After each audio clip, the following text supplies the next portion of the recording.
Back at it again, and to continue on with what we were checking out yesterday, the Cathy Newman and Jordan and Peterson crazy interview. If you haven't checked out part one, I'll try to remember to link it up top, but let's dive in. Do better, but the market sets the damn game. It's like... And the market is dominated by men. No, so it's not. It's not. You, the market is dominated by women. They make 80% of the consumer decisions.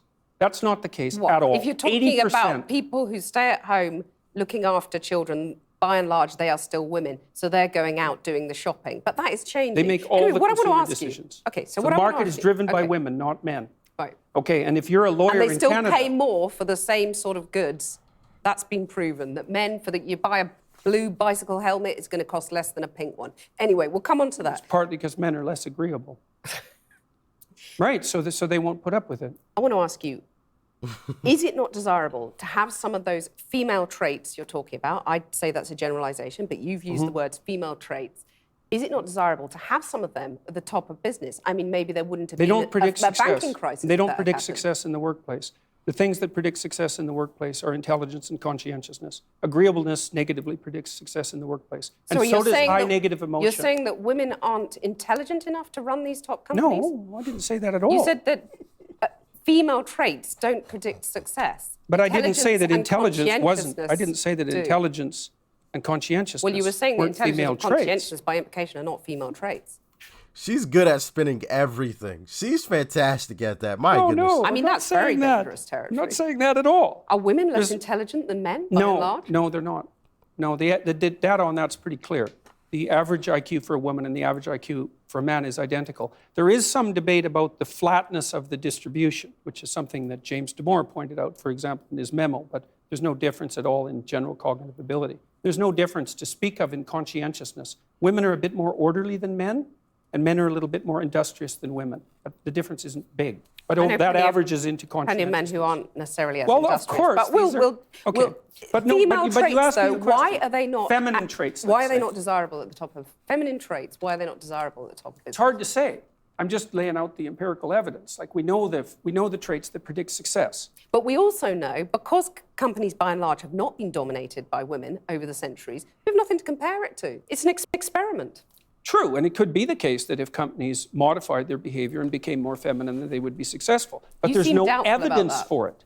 I'm neither doubtful nor non-doubtful. There's no evidence for it. So why not give it a go, as the radical feminists would say? Because the evidence suggests, well, it's fine. If someone wants to start a company and make it more feminine and compassionate, let's say, and caring in its overall orientation towards its workers and towards the marketplace, then that's a perfectly reasonable experiment to run.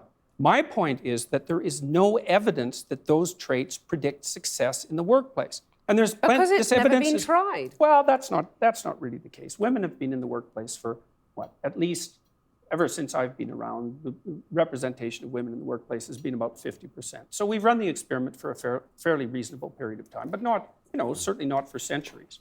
Let me move on to another debate that's been very controversial. She made that sound seem as if he was the one running a bunch of companies. So why don't we just do it? Okay, well, go convince a company to try it. You know what I mean? Like she made that seem as if Jordan Peterson was running all of these companies and telling them, no, you cannot do that. You have to do it the traditional way. That was a little weird. Controversial for you. And this is, you got in trouble for refusing to call trans men and women by their preferred personal pronouns. No, that's not actually true. I got in trouble because I said I would not follow the compelled speech dictates of the federal and provincial government. I actually never got in trouble for not calling anyone anything. Right. That didn't happen. You wouldn't follow the change of law, which was designed not to once it was outlaw law. discrimination. No. Well, that's what they said it was designed to do. Okay, you cited freedom of speech in that. Why should your right to freedom of speech trump a trans person's right not to be offended? Because in order to be able to think, you have to... Hold on, wait. Before he gets it, she said a right not to be offended.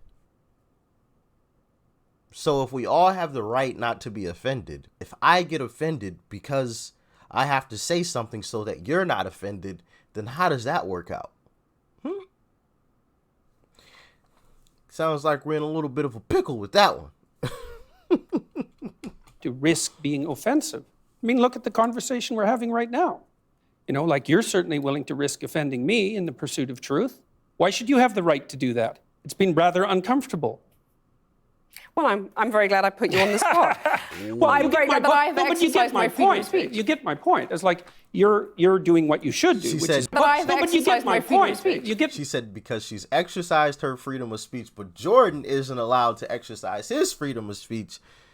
Oh my goodness. She just contradicted herself right there. My point is like you're doing what you should do, which is digging a bit to see what the hell's going on. So and do that is you- what you should do. But And you're you- exercising your freedom of speech to certainly risk offending me. And that's fine. I think more power to you as far as I'm concerned. So you haven't sat there and I'm just trying to work that out. I mean, Ha, gotcha. you have got me. I'm trying to work that through in my head. Yeah. It took a while. It did, yeah. Took a while.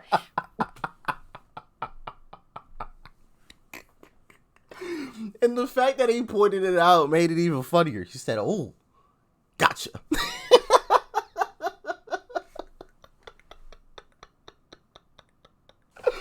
Ooh, he did get her though. That was the first time I had seen her pause and not say something immediately after he said something to her. That was the first time in this whole 20-something minutes that this video is. The first time she actually stopped. He actually did get her too. That was good. Wow. I'm trying to work about that through in time. my head. Yeah. It took a while. It did, yeah. Took a while. You have voluntarily come into the studio and agreed to be questioned. Mm-hmm. A trans person in your class has come to your class and said they want to be called And that's never she. happened. And I would call them she. So you would. So you've kind of changed your tune on that. No, I said that right from the beginning. What I said at the beginning was that I was not going to cede the linguistic territory to radical leftists, regardless of whether or not it was put in law. That's what I said. And then the people who came after me said, "Oh, you must be transphobic and you'd mistreat a student in your class." It's like, I never mistreated a student in my class. I'm not transphobic, and that isn't what I said. Well, except you've also called trans campaigners authoritarian, haven't you? I mean, isn't that grossly Well, only in the insensitive? broader context of my claims that radical leftist ideologues are authoritarian, Yes, which but they are. You're saying someone who's trying to work out their gender identity, who may well have struggled with that, had quite a No tough doubt time have over the struggled years. with it, yeah. You're comparing them with, Chairman Mao, who No, just the saw the activists. deaths of millions of people. Well, Just the even if the activists. activists, they're trans people too. They have a right to say these things. Yeah, but they don't have Isn't a it right to grossly speak for their whole insensitive community. To compare them to Chairman Mao or, Pinochet, Augusto Pinochet. I mean, this is grossly insensitive. Isn't I it? didn't compare them to Pinochet. Well, I did compare them to he Mao. was an authoritarian. He's a wasn't he? right-winger, though. I was comparing them to the left-wing totalitarians. And Okay, I do believe they are left-wing totalitarians. Under Mao, millions of people died. I Right. mean, there's no comparison between That's- Mao and a trans activist, is there? Why not? Because trans activists aren't killing millions of people? The philosophy that's guiding their utterances is the same philosophy. The consequences are... Not yet. You're saying that trans activists No. could lead to the deaths of millions of people? What No, they're I'm do- saying that the philosophy that drives their utterances is the same philosophy that already has driven us to the deaths of millions of people. Okay, tell us how that philosophy is in any way... Break it down to her. Break it down to Sure, her. that's no problem. The first thing is that the philosophy presumes that group identity is paramount. That's the fundamental philosophy that drove the Soviet Union and Maoist China. And it's the fundamental philosophy of the left-wing activists. It's identity politics. It doesn't matter who you are as an individual. It matters who you are in terms of your group identity. You're just That's saying these murderous- things, though, to provoke, aren't you? I mean, Not you a are a bit. provocateur. I never said You're like anything- the alt-right that you hate to be compared to. You want to stir things up. I'm only a provocateur. I have noticed that instead of just being a person as an individual, for example, just to use myself, because I'm black, like I'm grouped in with all of the other black people, and like I'm like oppressed and I'm this poor, sad, angry at the world person because I'm black. Have you noticed that? Like in a lot of these videos that we check out, it's the same thing. You just assume that I'm this type of person because of the color of my skin, which is kind of weird because it's coming from individuals who try to promote love and positivity and all of this other stuff that you would think wouldn't agree with looking at someone's skin color, but in fact, it's one of the things that these individuals do the most. It's kind of weird and backwards at the same time. But anyway, let's continue on. Provocateur insofar as when I say what I believe to be true, it's provocative. I don't provoke. Maybe for You humor don't set out to now provoke. and then. I'm not interested in provoking. But what Not in about the thing least. about, fighting and the lobster? Tell us about the lobster. Well, that's quite a segue. Well, the first chapter I have in my book is called Stand Up Straight with Your Shoulders Back. And it's an injunction to be combative, not least to further your career, let's say, but also to adopt a stance of ready engagement with the world and to reflect that in your posture. And the reason that I write about lobsters is because there's this idea that hierarchical structures are a sociological construct of the Western patriarchy. And that is so untrue that it's almost unbelievable.